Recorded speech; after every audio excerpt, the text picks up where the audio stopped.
for everything you've done to me. Sarah. Fuck you. Sarah. Fuck you.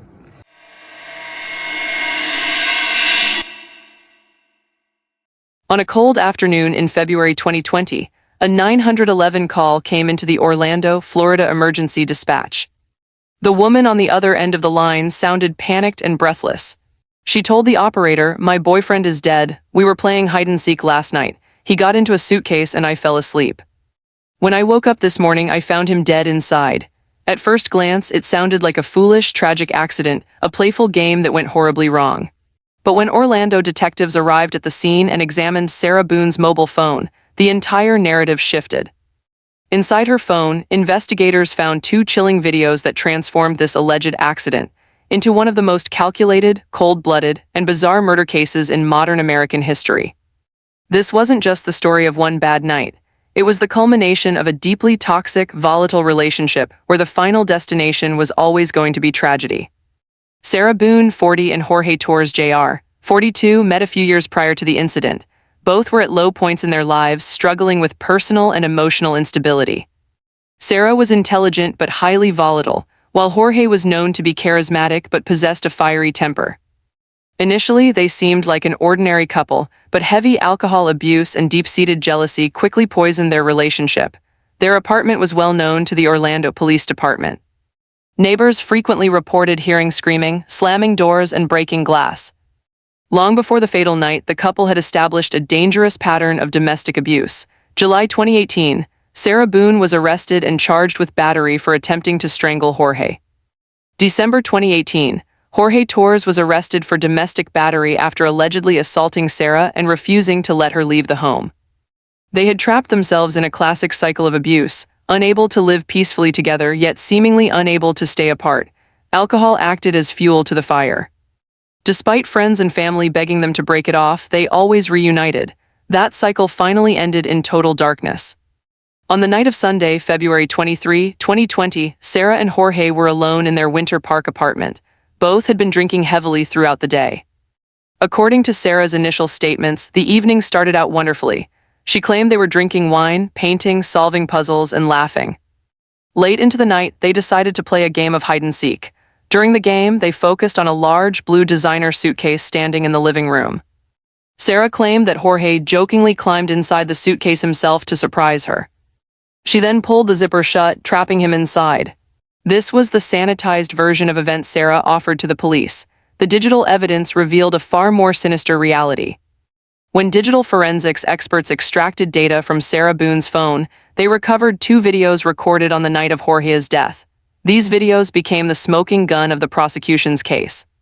The footage shows the blue suitcase lying face down on the floor, shaking violently. Jorge can be heard screaming frantically from inside, gasping for air.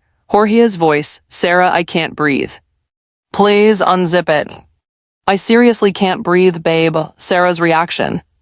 Sarah laughs coldly while recording and responds, "Yeah, that's what you do when you choke me. That's what it feels like when you cheat on me." Jorge begs again, "Sarah, for God's sake, unzip it. I can't breathe." Sarah's response, "That's on you. Oh, that's what I feel like. Shame on you. You should suffer. Everything you've done to me, this is what you get." "Shut up." In the second video, recorded minutes later, Jorge's movements had slowed significantly, but he was still pushing desperately against the fabric of the suitcase, trying to find an opening. Instead of helping him, Sarah flipped the suitcase onto a different angle to make it even harder for him to escape. Her tone throughout was devoid of empathy. It was purely vindictive. After recording the footage, Sarah walked upstairs to her bedroom, climbed into bed, and went asleep, leaving Jorge to slowly suffocate to death in the pitch-black container. According to Sarah Boone, she woke up the next morning around 11 a.m. She claimed she assumed Jorge had somehow gotten out of the suitcase and gone to sleep elsewhere. When she couldn't find him, she went downstairs, unzipped the suitcase, and found Jorge's cold, unresponsive body. His face was purple and bruised from the struggle. Instead of calling 911 immediately, Sarah called her ex-husband, who lived nearby.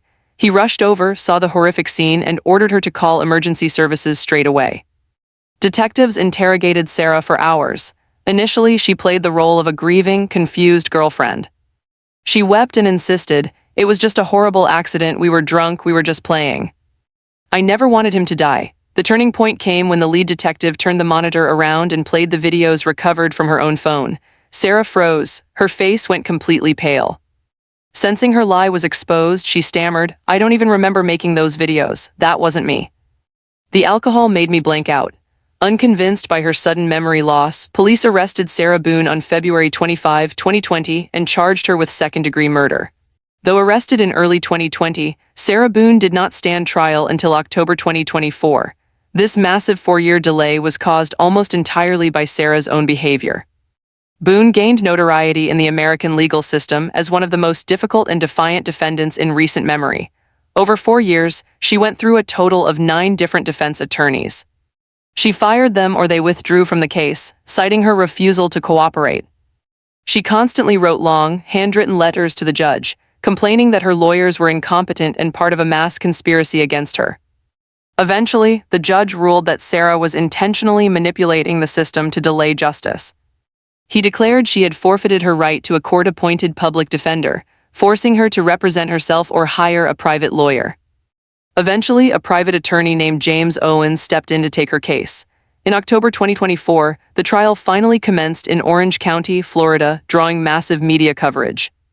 The prosecution's strategy was simple. They played the cell phone videos. They argued that leaving a man locked in an airtight box for hours while mocking him was a deliberate act of murder. The defense strategy. Sarah's defense team attempted a highly controversial strategy. They argued that Sarah was suffering from battered spouse syndrome, a psychological condition resulting from years of severe domestic abuse. They claimed her brain was trapped in a perpetual fight-or-flight survival mode. When Sarah Boone took the stand in her own defense, she offered a shocking new narrative. "While Jorge was in the suitcase, he threatened me. He said he was going to come out and beat me.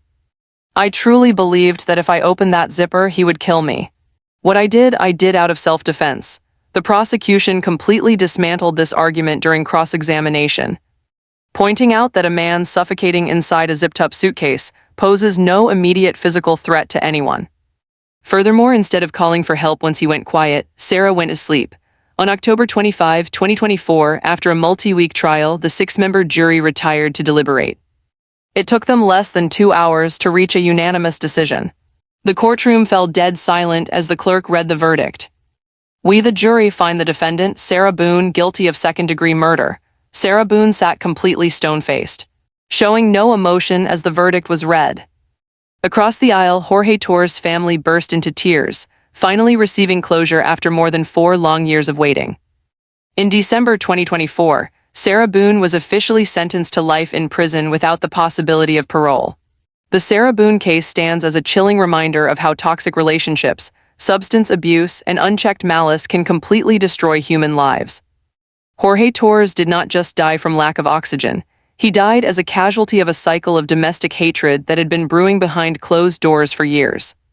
Sarah Boone thought she was teaching her boyfriend a cruel lesson for one night. Instead, that lesson cost Jorge his life and cost Sarah her freedom forever. The blue suitcase remains a permanent, haunting artifact in the annals of American true crime.